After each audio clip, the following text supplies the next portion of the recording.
This year on Great British Menu. I'm really feeling the pressure. I think it's too close to call. The country's best chefs are competing to showcase contemporary British cuisine. You look like you're praying. I am. In the year of the Queen's 90th birthday, the chefs are celebrating the everyday Great Britons she's honoured for their extraordinary achievements. It's the most amazing thing you could ever receive. The prize to cook at the ultimate banquet held at the historic Palace of Westminster. Here, the chefs must showcase the coming of age of British cuisine. You know, everyone's going for the top of the leaderboard. You know, I won't be the one that's there. You think you're attracted all of a sudden something's missing? That's the magic right there in the pan. That was a stunning dish.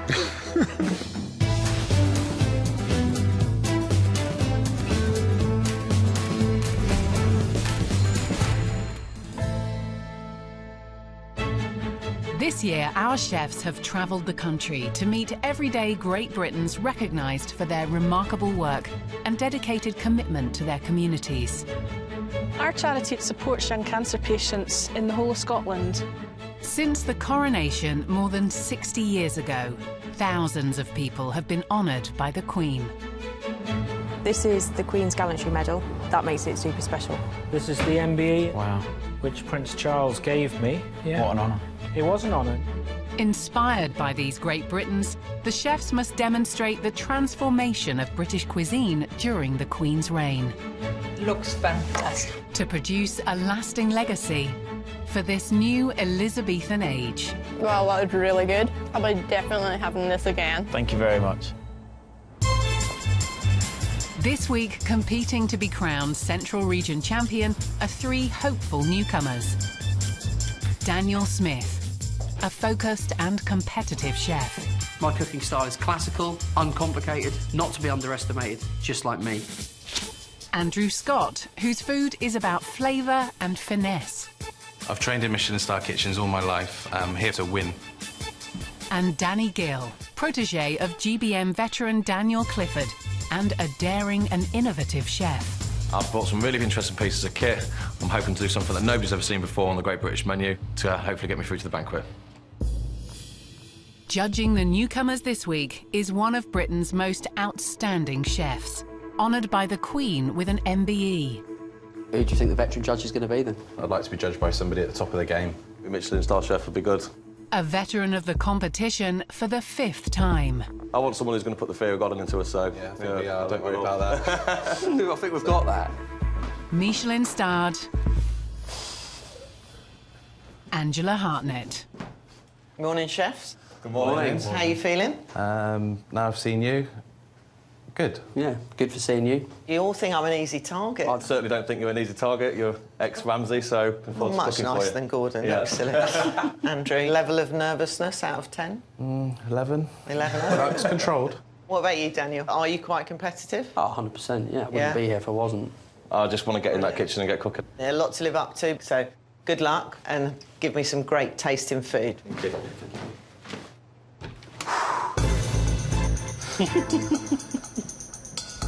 First up, Andrew Scott with some classic ingredients. Hey, chef. How are you feeling? Confident? Very confident. Very confident, love it. So the inspiration behind your whole menu? Recognising all the work that the Queen's done for the country and basically all the awards she's given out to the people that have made Britain great. So dish, what's it called? Living on the breadline. Living on the bread line? Yeah. It basically represents two guys called David and Robin that run a food bank in my region. Okay. They collect ingredients. They distribute it then to 60 different charities. Yeah. And then those charities make meals for the homeless and the needy, basically. They've been given an MBE by the Queen, just so it'd be lovely to feature them. Pretty amazing. So describe the dish. What are you using this oxtail for? I'm going to braise the oxtail down and then reduce the stock and make it really sort of sticky and nice and tasty. Yeah. I'm going to salt bake the celeriac. Yeah. Through that, I'm going to put some Granny Smith, just to cut through. What are you using the yeast for? Yeast is going to be a parsley dumpling. Okay. And then we're going to pour some celeriac soup around the edge. Okay. So it's like a pimped soup, posh soup. Pimp soup, posh soup. Pimping it up. OK, and you reckon this is a winning banquet dish? Yeah, there's cheap ingredients and I'm trying to elevate them to a banquet dish. OK, well, good luck. Thank you, chef. Looking forward to tasting it. You know, I don't think there's anything overcomplicated there. Is it good enough for a banquet? Is it pushing the boundaries of gastronomic food? We will have to wait and see, really. Next is Daniel Smith with a box of Norfolk ingredients. Hey, Daniel, how are you? Pleased to meet you. So, Norfolk boy, born and bred, I believe. Exactly, yeah, 100%. So what's the inspiration behind your whole menu? I've taken inspiration from how the judging panel rate and, I suppose, use the criteria for the honours lists and give the awards out for the Queen. And I've used that for the inspiration for my titles of each dish. So what's the title of this dish? So this one is Making a Difference. Right. Teresa Dent, who's the CEO of the Game and Conservation Trust. She's been given a CBE for a fantastic work. So you've got beautiful partridge here? So I'm going to take the breasts off. Yep. I'm going to use the legs and the bones to make the consommé. So what are you going to do with these lovely girolles? Fantastic girolles here. They've been picked by my forager. And they're just going to be sautéed very lightly in a little walnut oil. Stem ginger? It gives a little Asian influence in the apple puree. What's that? Pork crackling, that is. That's going to be. So that's dehydrated pork. So there's going to be some textures in here. It's not overcomplicated. I can cook it for 60, 100 people, no worries. But you're feeling confident yeah, and you're ready for yeah, it? Do you think you're going to beat him? We'll see. That's not really confident, we'll see. You think you're going to beat Daniel? Yeah. You are? Okay. We'll see. Daniel's got a few little twists there. You know, he's got this stem ginger. He seems like he's got this dehydrated pork crackling. So I think he's elevating the dish. Let's see what he comes out with. Finally, Danny Gill with a box bursting with produce. Morning, Danny. You all right? Yeah, very well, thank you. How are you feeling today? Really excited to be here. The title of the dish is called Celebration of the Coronation. Yeah. Coronation chicken was actually created by a florist and a chef. The florist, he was the first florist who actually started using food with florist designs. Okay. So it is the flavours of coronation chicken, but I'm putting a bit of a twist on it as well. The chicken is going to be brined, then confit down. I'm serving it with hand-dived scallops. Some of them are going to be served raw in a tartare. Some of them are going to be roasted. Right. I've got some mangoes. I'm going to be taking thin slices of these, making like an open ravioli. OK. So we'll cut discs, make a little filling with the coronation chicken and the scallops. I've got some lovely edible flowers on there as well. Lots going on, then. Yeah, there's a lot going on, but I want to push myself to the limit. OK, do you think he's got too much going on? I don't know. I mean, I think it looks great. I'm really intrigued. It's a bit of a balancing act with all those spices and flavours. I've practiced it a lot, so we'll hopefully we can pull it off. Well, good luck, yeah? Thank you very much. Great. Yeah. Danny's celebration of the coronation. Chicken and mango do go together. Scallops is the new twist to it. It's obviously complicated. He's up for the challenge and, you know, he really wants to win. As the chefs get to work, their thoughts are on impressing Angela with their take on the brief. Now that we're here, lads, have you got a good feeling about how you've gone about the brief? We've got to cook great food for these honouring people. We've got to smash it. We all need to get off to a good start, I think. Let's just hope Angela likes what we're doing. Yeah, she's got super high expectations. She's going to be sending someone home on Thursday, so she's not going to be a pussycat, is she? Approach with caution. Daniel is butchering his Norfolk partridge. He'll poach the breast in the water bath and use the bones to make a consommé for his Making a Difference dish, which celebrates British game. My concerns here are just getting that flavour packed into this consommé, which I've been doing on my practice runs. I can't hide from what I'm doing here. I'm doing some simple things, but I think my ingredients all honour people we're cooking for on this competition. Food runs in Daniel Smith's family. Hi, Dan. Mum, you all right? Mum Sarah has been running a tea room on the Great Yarmouth seafront for 18 years. Mum and Dan don't always see eye to eye in the kitchen, do we? No. Maybe not. But Daniel still wants her input on his partridge consommé for the competition. Just drink it like tea. Oh, it's delicious. Absolutely gorgeous. Dan has always been magical at getting flavours to come out of food. Such a clever lad.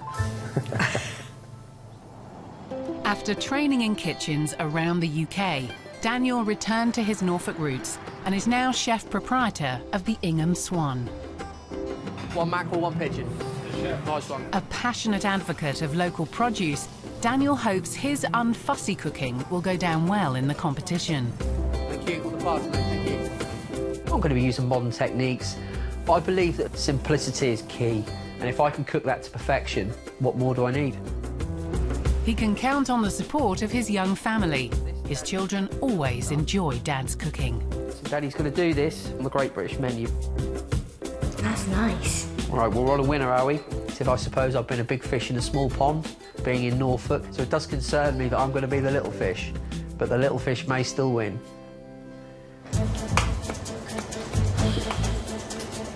Daniel's working on the vegetable accompaniments for his partridge dish, which is inspired by the Game and Conservation Trust, including Norfolk foraged girole mushrooms and an unusual apple and ginger puree. Confident. I'm happy way things are going. All right, Daniel? Yeah, I'm getting there, definitely getting there. I'm going to be cruising for a little while. OK, why is that? So I've got the consomme on. I've got a little apple puree there as well. Do you want to come for a coffee? Is that what you're saying? Oh, maybe, you know, we have a little sit down, a little sleep. And is that yours as well? Plus the parsley crumb. It's just blitzed up bread. It's just got the parsley in there. I'm going to saute that so it's nice and crunchy and crispy. I've got the pork crackling as well, so that is that texture in there. All right, good. Cool. Danny is working at double quick speed as he prepares his reinvented coronation chicken starter, a challenging dish with many complex elements. I've got 2 purees. Yeah. I've got pickles, confit chicken, and I've got the scallops being served in a couple of different ways as well. So, Are you concerned you're bitten off more than you can chew? no, not all. Instead of traditional apricot, Danny's using mango. A coronation chicken and scallop filling will be served in slices of mango ravioli. These are flavours that work. As soon as you have the first mouthful of this dish, you're going to know what you're eating. People who have been awarded these amazing honours by the Queen, they go above and beyond the call of duty, so I want to try and reflect that. How many mango raviolis you making? Loads.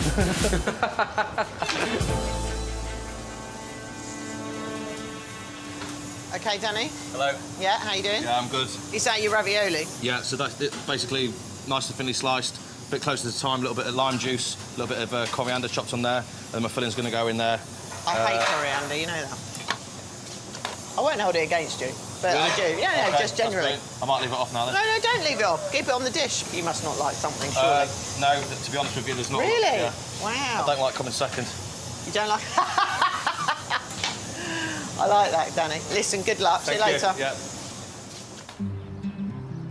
For 3 years, Danny Gill headed up the kitchen at Daniel Clifford's Midsummer House in Cambridge. Now, with his mentor's backing, Danny's about to set up his own venture. Restaurant bit, Daniel? Yeah. There's about 20 covers in the front area here. Danny was keen to show it off to his dad, Alan, who's been a great inspiration. So all the guests can see into the kitchen. To wash your language. Yeah, I have to wash my language. Alan worked as a chef in the RAF and as cook for the Queen and other royals. Danny grew up helping his dad in the kitchen. We had enthusiasm even when you were a kid, you know? When you used to come in the kitchen on a Saturday morning to peel carrots and veg. It was you that got you to where you are now.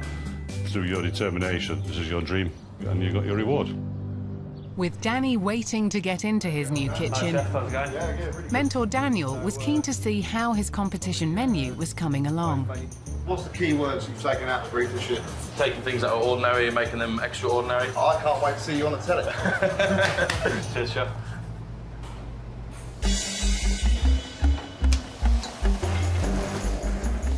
Danny's still up against it to get the many elements of his reimagined coronation chicken finished on time.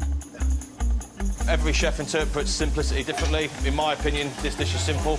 Lots of different elements, lots of different technique, but on the plate it will come across quite simple. He's working on his spiced coronation dressing and crispy curried shallot rings. Danny, you going to slow down at any point? No. No? No. I'm racing, otherwise this dish ain't going to happen. Like Superman you are. 1 minute you're over here, it's like you got a brother in here.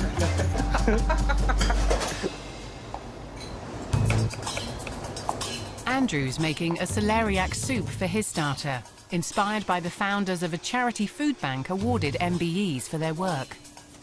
Everything's going well, but it's really hot. It's intense. It will be served with oxtail, which is usually tenderised by slow braising, but Andrew has to use a different technique as he has limited time. Daniel, you know how to do this? And it's proving problematic. What's this, pressure cooker? No idea, mate. Not used one like that. It's like Cub Camp. Here we go. I hate these things. in the pressure cooker. So, yeah, I'm praying. Andrew Scott formerly headed up a Michelin star kitchen. Service. And has a passion for reworking old recipes. At Restaurant 56 in Oxfordshire, he serves new versions of retro classics with lashings of nostalgia. What we try and do here is look at things that you ate when you were a child. We do a Parma violet marshmallow. We do a custard ice cream. Let people go away happy. Andrew's Brummie heritage boasts a family of good home cooks. Mum Dawn is one of them. She joined Andrew at his restaurant to remind him of a favourite Scott family dumpling recipe. It's been such a long time since we did any cooking. I'm usually washing up behind you. Or you vice versa. Washing up behind me, that's for sure. So this is a cookbook that was handed down by Nanny Dolly, wasn't it? Yeah. The recipe that I know and love is this one, but I can't serve these to the judges. Why? I need to elevate it to sort of restaurant standard. They might like my dumplings. But they're a bit rough. They're a bit rough? Oh, not happy with that. Now it's up to Mum Dawn to decide if the original family recipe or Andrew's new refined dumplings are best for the competition. I like the look of mine, Andrew. Yeah, yours are traditional. They're lovely. Yeah? Nanny Dollies always are. Mine are different. What do you think to that one? Lovely. Yeah? But I think you should make them a bit lighter. Yeah. Okay. I just want to make her proud and do the best I can. In the kitchen, Andrew's using an old-fashioned culinary technique for his living on the breadline starter. What are you doing there then, mate? I'm just salt baking the celeriac. It's a mixture of egg white and just normal salt. It was quite an ancient way of cooking, but now it seems to be all the rage with everything.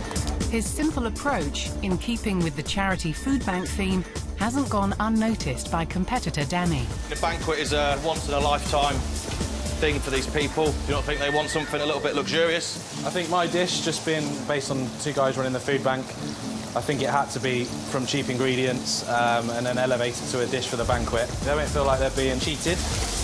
Andrew's hoping his homely but refined cooking will impress veteran Angela as well. So how are you, Andrew? I'm good, I'm just doing my parsley dumplings. Is there any suet or anything in it? The suet, that's quite a traditional way of doing a dumpling. Yeah.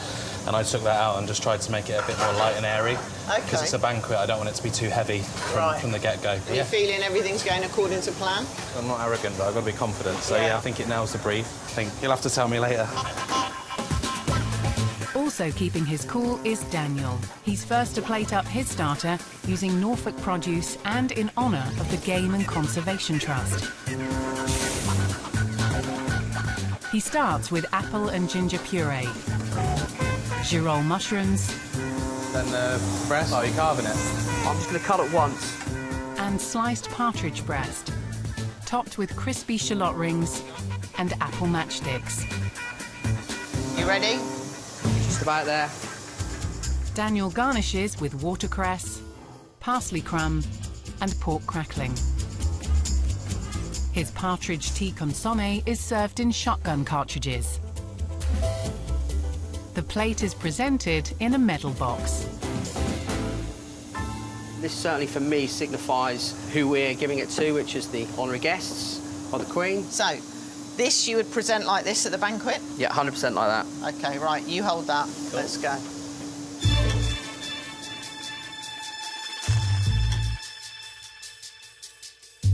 I love the presentation. Yeah, I definitely think it hits the brief. Yeah. These little shotgun cartridges are cool. Just pour on the consommé. Nice flavour on the consommé. Do you think it's seasoned as you wanted it? As that sauce reduced, its natural salts add enough flavour to this dish. The partridge is cooked as you would want it to be? Yeah, definitely. It's very tender. I'd prefer a bird roasted on the crown rather than taken off and put through a water bath. Mushrooms could do a bit more seasoning. And the mushrooms, there's enough walnut oil, so yeah, just a small amount of nuttiness in the mushrooms. Yeah. I'd just like a little bit more sharpness from the apple. Yeah. A bit more of it, a bit more of the puree. Yeah, more puree on the plate would help. I can't taste the parsley. What would you mark it out of 10? A good 8. For the first course, that's, for me, has made me chuffed. I'd probably give it a 6. 6? Oh, Oh, I wouldn't want you as my veteran judge.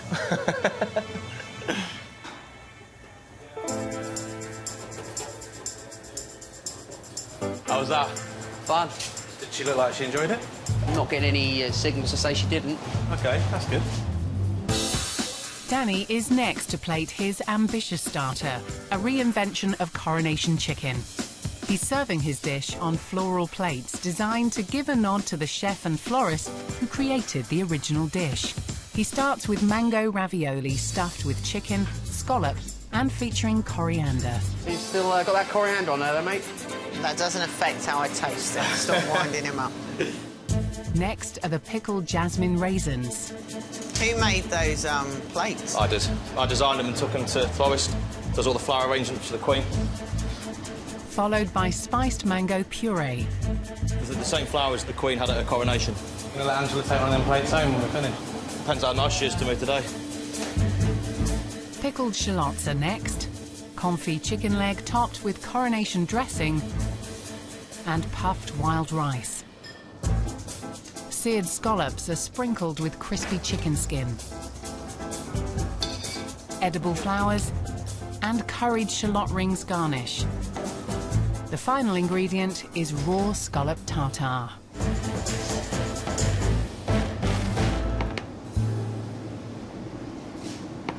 I think it looks amazing. You should have been a florist as well as a chef. Man of many talents. Let's see if you can cook, though, no?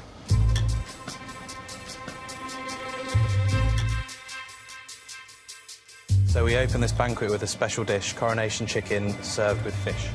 Cool, I like it. Poet as well. On this shell, I've got the roasted scallop with a little crispy chicken skin. I wanted a little bit of crunch on there. The scallop is just cooked. It's just cooked, yeah. The mango ravioli, the mango's nice and fresh. And the raviolis work for you? I think the spice works well with the chicken. The chilli should be swapped for a bit more curry, and then we'll get that coronation. Maybe, yeah. I think you're right. And what about the tartare? I like the different textures. And you've got all these little extras, as in the onion ring, you've got the raisins, and then you've got the edible flowers. It's not merging as one dish. Yeah, I don't know if it was worth all the running around. I think he could have taken a few elements off. What would you score yourself? I'd score this an 8. I wanted that wow factor, and I really think this delivers it.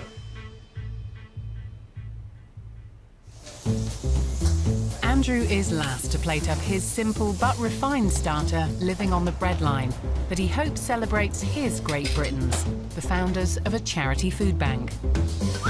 God for that. Cooked? I think it's cooked, Chef. First on the plate is shredded salt-baked celeriac and Granny Smith apples. Hey, how'd it go?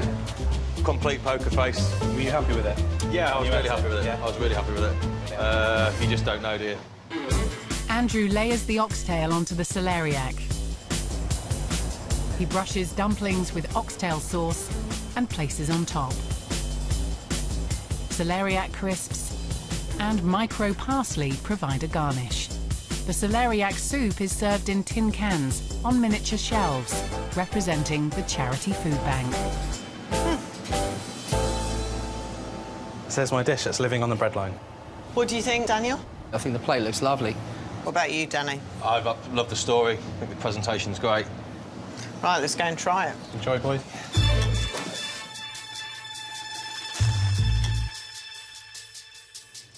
For David and Robin, 2 charity workers awarded for the MVEs for devoting their time to collecting leftover food for people in need. These guys must be very proud you've done this. Yeah, just representing all their hard work. Quite thick soup, I suppose. It is. I think it could be slightly thinner. It's quite a hard balance in it. The salt-baked celeria, that's turned out as you wanted it. Yeah, it's nice and crunchy. It doesn't scream out that it's been salt-baked. No. But nevertheless, the flavour of it is really, really lovely. The dumpling's quite heavy for me. It's a bit bready, I suppose, maybe. And the dumpling light as you wanted it. Could be a little bit lighter. And is the oxtail braised enough for you in that pressure cooker? The oxtail I'm quite happy with, actually, and that was the thing I was most worried with. I really like the oxtail. Lovely and moist. Do you think it needs the crisps? Now that soup has gone on it, I'm assuming. They've got a bit soggy? Yeah. Marks out of 10? I'd be happy with a 7.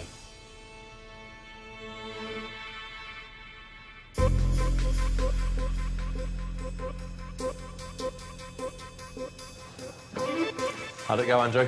Good, I think. Did Angela give much away? No. No. Do you think you got a good score? I'll give myself an 8. Yeah? Yeah. Okay. I'll be disappointed with anything less than an 8. This is... my palms are sweating. Yeah.